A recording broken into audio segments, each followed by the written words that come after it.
ಈಜಾಡಲು ಹೋಗಿ ಇಬ್ಬರು ಕ್ಯಾಬ್ ಚಾಲಕರು ಸಾವನ್ನಪ್ಪಿರುವ ಘಟನೆ ಚಿಕ್ಕಬಳ್ಳಾಪುರ ಜಿಲ್ಲೆಯ ಶಿಡ್ಲಘಟ್ಟ ತಾಲೂಕಿನ ರಾಮಸಮುದ್ರ ಕೆರೆಯಲ್ಲಿ ನಡೆದಿದೆ.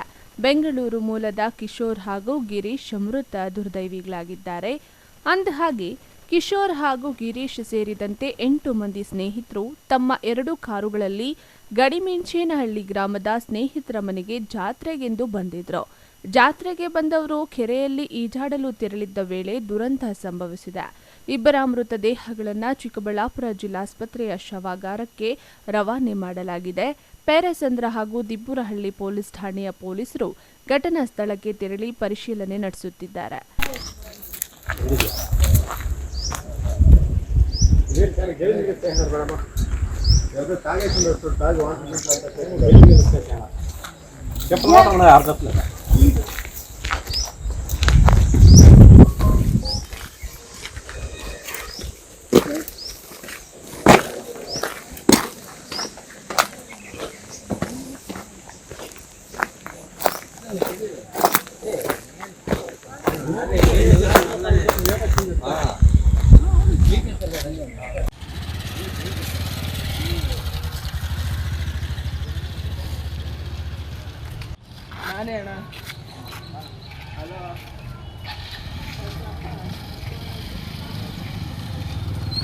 ಕಳವಾರ ಅರುಣ್, MMTV ನ್ಯೂಸ್, ಚಿಕ್ಕಬಳ್ಳಾಪುರ.